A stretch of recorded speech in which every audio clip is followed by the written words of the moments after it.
Hi and welcome back for day 11 of 365 days of art.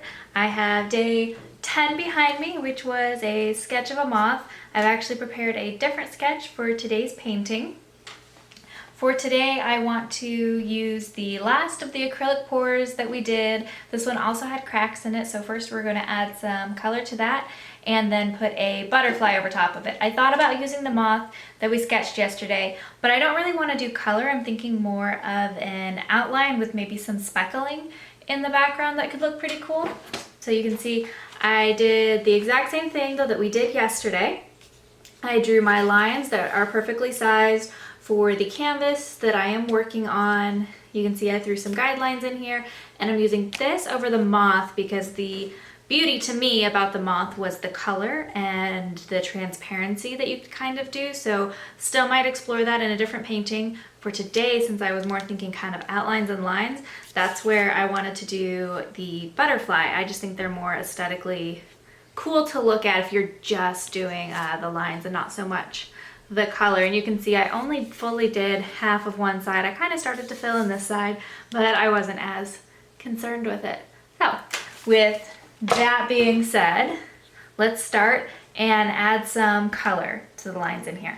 All right, I am not adding anything to my paint. I'm just using straight Arteza acrylic paint. We're using Van Dyke Brown to fill in all these little lines. With the other one, I tried to bring them forward and make them a focal piece by adding the gold, whereas with these, I'm not trying to hide them or camouflage them, but I don't want to bring them to the foreground. I just want to push them back.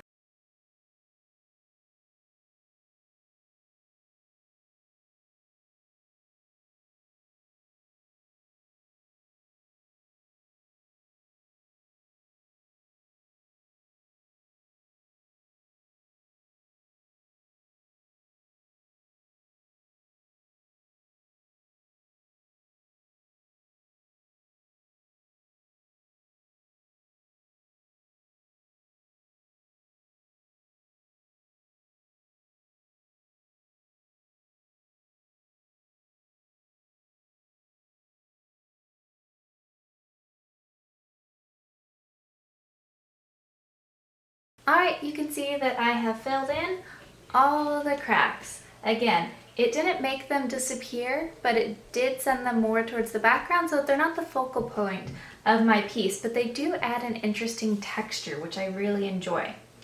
Next, I'm going to very lightly outline my butterfly with just titanium white, and I do want it to end up being white in the end. However, we're going to do this very lightly at first, because I just want an idea of where my butterfly is going to be, because we're going to add splatter, and I want the splatter in the background. You can also see that I have this up, so I really only put my canvas flat when I'm working with something super liquid that I just absolutely know that I can't do with it upright. Oh, I always like my stuff to be upright, just because I don't know about you, but I have a tendency to get headaches, and the longer I have to stare and look down at that, the worse they get. And see, I just have a little bit of paint on my brush, and I'm going very, very light, as similar as possible on the other side. We can always say that the nice thing is that nothing is ever like truly symmetrical in nature, which is a good thing to keep in mind when you're being hard on yourself. Even nature is not perfect. Nothing's perfect. So why would you gorgeous human being, want to be perfect? Not worth it. I'm going to splatter two colors on here. We're going to use yellow green and oxide yellow. I want enough water to make the color splatter, but not so much that I don't get the actual color. And this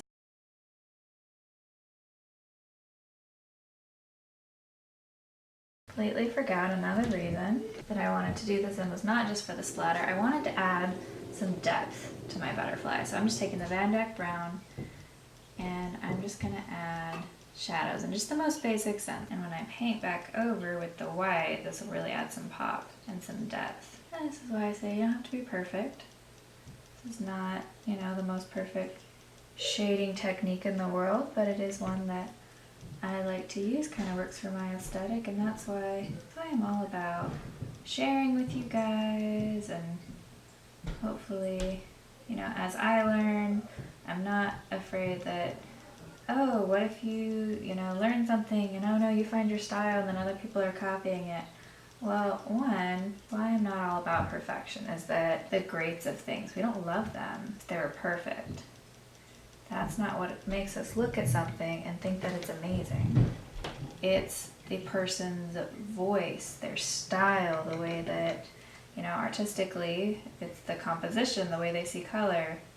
Musically, it might be the emotion that they put into it, the way they sing it, rather than the notes that they are singing. And so that's why I'm all about sharing, because if I can share with you my technique and then you turn right around and use it and people like what you do, well, then maybe I helped, you know, open that door, but you didn't steal anything from me. You didn't cross me in any way. I didn't lose something because you went and did something amazing. It's about how you presented it, maybe in a way that I didn't, and vice versa. You know, if I show something and you're able to just recreate it and go, and then nobody cares about what I'm doing, well then that tells me that I need to be doing something different, which means I just need to be a better artist.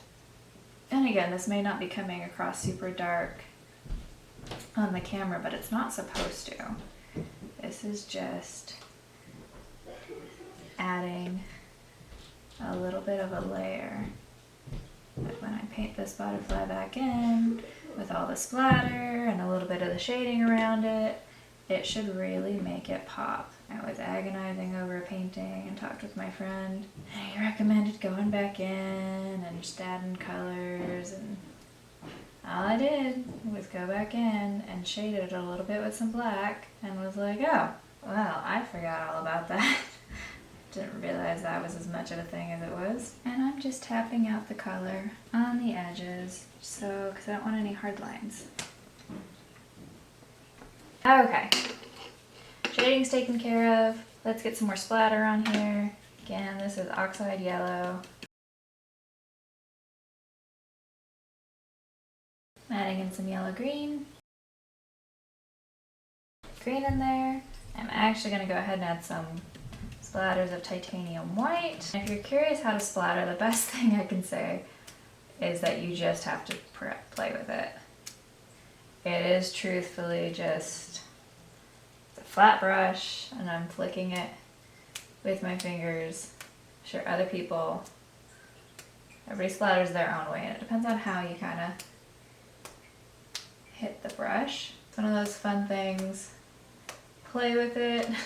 Definitely play with it in an area that you can get dirty, cause any fights over paint splattered somewhere. We're just gonna paint in the butterfly. Just straight titanium white.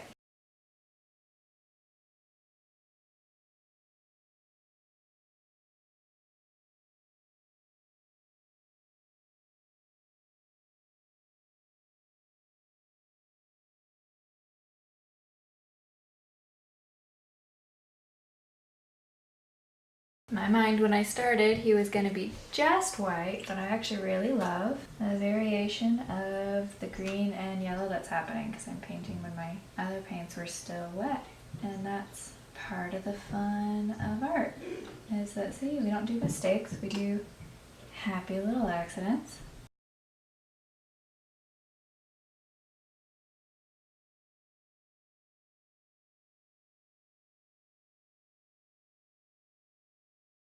And I am just kind of making this all up as I go. And that's what I do, right? Imagine what you want and play with it until you get it. And the nice thing is that it's paint. If you don't like it, paint over it. But I already did that with one of mine.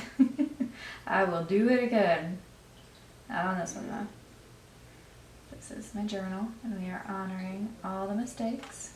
I'm just letting this happen. This is just the smallest amount of paint. My paintbrush, you might think my paintbrush is really wet. What would happen if my paintbrush was really wet is that actually I would be lifting up the paint. This would kind of be sliding all over and it would be really streaky.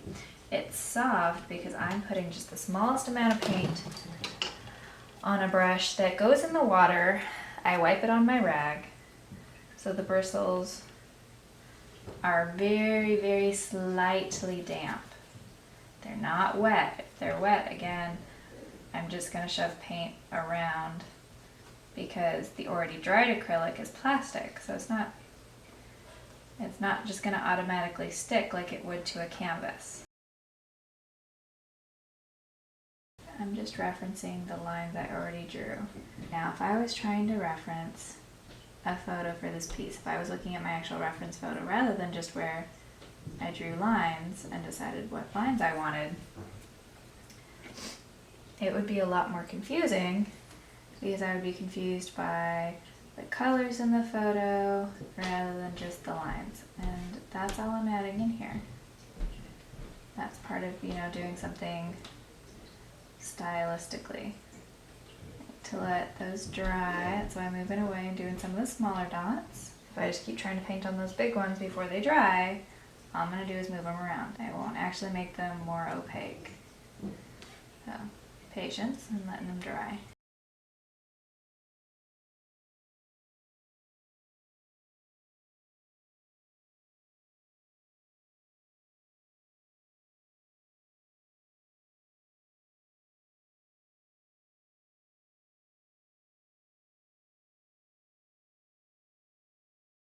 Alright, now what we're doing is round 2. Going back through and adding in some more opaqueness.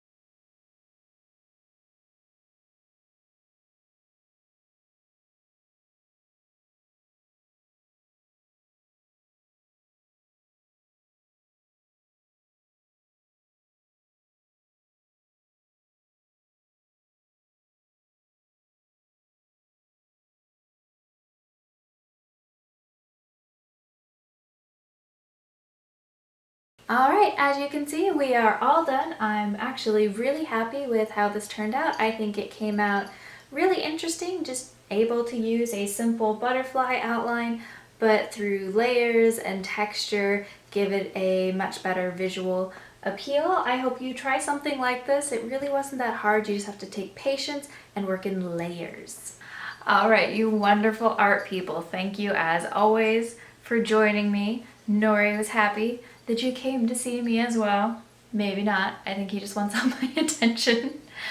But I hope that you had a fabulous day. If you did something artsy, I would love to see it and talk about it. Definitely let me know if you try any of the techniques that I work on. Can't wait to see you tomorrow. All right, bye.